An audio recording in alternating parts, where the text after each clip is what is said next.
Salut tout le monde, Ballet Bololine, bienvenue dans cette nouvelle vidéo. Aujourd'hui, je vous explique comment former le pluriel. Vous allez voir, c'est pas très dur, on va se servir de deux terminaisons, une longue pour les mots longs, une courte pour les mots courts. Allez, c'est parti, on commence avec les mots longs. Pour les mots longs, on va utiliser ner. Qu'est-ce que j'entends par mot long? C'est un mot avec deux syllabes ou plus. Par exemple, je vous ai mis atam, une dent, atam ner, des dents. Danak, un couteau. Danak ner, des couteaux. Confondez pas avec darak, un tiroir, darakner, des tiroirs. Je mélange toujours les deux. Paharan, un placard, paharaner, des placards. Il y a bien deux N, il faut qu'on l'entende. Paharaner, ok? Et le dernier exemple, grich. On dirait un mot court, mais ça fait deux syllabes. Grich, grich. Donc, grich, un stylo, grichner, des stylos. Ok? On continue avec les mots courts. Pour les mots courts, on va utiliser er. Les mots courts, ce sera les mots avec une seule syllabe. Par exemple, esh, un âne, esher, des ânes. Mom, une bougie, momer, des bougies. Ous, une épaule, ousser, des épaules. Et le dernier, mas, une partie, un bout de quelque chose.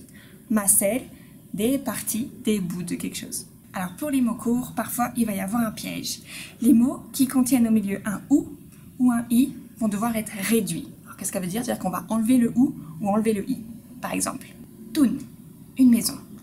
Tener, des maisons. Vous avez vu? J'ai bien rajouté le er à la fin. Par contre, j'ai enlevé le ou au milieu. Tener, tun, tener. Ça marche aussi avec shun, un chien. Chener, des chiens. Gij, un fou. Gjer, des fous. Bon, bien évidemment, il va y avoir des exceptions à tout ça. On va avoir des mots courts, mais il va falloir mettre ner à la fin. Par exemple, zouk, un poisson. Zekner, des poissons. On fait bien la réduction encore une fois. On enlève le ou, mais on met ner à la fin. Zouk, zekner. On a aussi mouk, une souris. Mekner, des souris. Mouk, mekner. Dur, une porte. Berner, des portes. Rus, un russe, une personne russe. Rusner, des russes, des personnes russes. Mat, un doigt. Matner, des doigts. L'air, une montagne. Lerner, des montagnes. J'aime pas ce mot. Lerner, des montagnes. Allez maintenant, trois mots qui ont un pluriel qui n'a rien à voir avec la règle qu'on vient de voir. Mart, un homme, dans le sens d'un être humain, une personne. Vous ferez attention à la prononciation de celui-là. Pour ceux qui lisent, il y a écrit mard, mais on dit bien Marthe avec un T. Marthe, pluriel, martik. Bon, vous avez vu, rien à voir quand même. Martik, des gens ou des personnes. Kin, une femme. Kanaik, des femmes. Là aussi, rien à voir. Et enfin, dzu, un œuf.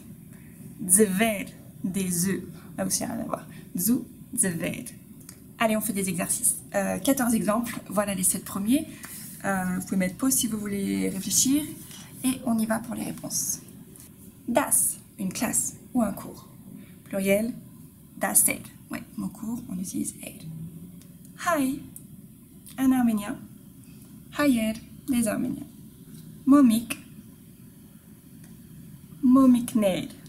Alors, qu'est-ce que ça veut dire momik? On a vu tout à l'heure mom, c'est une bougie. Et le ik à la fin des mots, c'est petit. Donc là, vous allez me dire que c'est une petite bougie.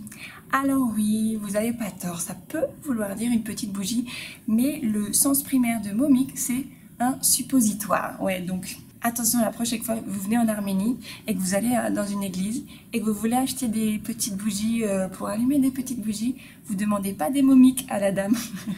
Sinon, elle va vous regarder bizarrement quand même. Bon, elle va comprendre ce que vous dites si vous dites momik. Achk, un œil. Achker, des yeux. Ensuite, dramart, un homme l'opposé d'une femme, donc dramart. Dramartik, ouais, dramartik. Donc là, on met bien ik et non pas ner, même si c'est un mot long, parce qu'il est composé du mot dra, garçon, et du mot mart, homme, qu'on a vu juste avant dans les exceptions. Et du coup, on est obligé de mettre dramartik, parce que mart, c'est une exception, et ça devient martik. Voilà. Zi, un cheval. Dzier, des chevaux. Tiv, un nombre. Tever, des nombres. On change, on met 7 autres mots. Vous êtes prêts? c'est parti. Luz, une lumière. Luiser, des lumières. Drosh, un drapeau. Droshner, ouais, 2 syllabes. Drosh, droshner, des drapeaux. Deratun, une pharmacie. Deratner, des pharmacies. C'est composé du mot tun à la fin. Ok, donc on met tener, sinon pas autre chose. Allez, on continue. Bou, un hibou. Bever, des hiboux, pardon. Comme zou, zever, bou, bever, c'est la même chose. Pat, un mur. Pater, des murs. Shor, un vêtement. Shorer, des vêtements. Akanj, une oreille. Akanjner, des oreilles. Allez, encore une phrase pour vous. J'ai 4 voitures. Yes, Chors, Mekena, Unem. Qu'est-ce que vous mettez à la fin de Mekena? Un pluriel? Bah non, en fait, on met rien. On laisse ça au singulier. Yes, Chors, Mekena, Unem. Donc, il faut savoir que le pluriel n'est pas très utilisé. Donc, après un chiffre, on ne met pas de pluriel. Par exemple, parfois, mon mari va me dire Renzor el Chuneng, Gnam Renzor Arnem Gam. Donc, Renzor el Chuneng, on n'a plus de pommes, mais là, c'est au singulier. Gnam Renzor Arnem Gam. Je vais acheter des pommes et je reviens. Encore une fois, il a utilisé le singulier, Renzor. Bien évidemment qu'il ne va pas m'acheter qu'une pomme, hein, il va m'en acheter plusieurs, mais il va utiliser le singulier. Ou quand il revient à la maison, je vais dire « Qu'est-ce que tu as acheté ?» Il va me dire « Des pommes, Renzor », pas de pluriel. 3 bouteilles, Yerek Shish, pas de pluriel. Qu'est-ce qu'il peut me dire d'autre? Banane, des bananes. Zou, des œufs. En fait, il va tout me dire au singulier, en fait. Ils ne mettent pas le pluriel. Donc voilà, donc c'est bien de connaître quand même les pluriels, parce qu'on s'en sert quand même de temps en temps, parfois, vous verrez.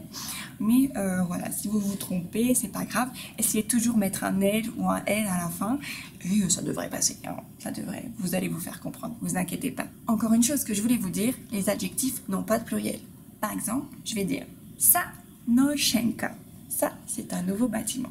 S'il y en a plusieurs, je vais dire « Ça, no shenkelen ». Ce sont de nouveaux bâtiments. Dans les 2 phrases, j'ai utilisé « nor ». Le « nor » ne change pas, l'adjectif ne change pas. Même si le nom est au pluriel, l'adjectif ne change pas. Parfois, vous allez pouvoir voir des adjectifs avec des pluriels, mais dans ce cas-là, ils vont devenir des noms. Par exemple, « metz », ça veut dire « grand ». « Metzer », donc des grands, ce sont en fait des personnes âgées. Hein? Allez, un exemple.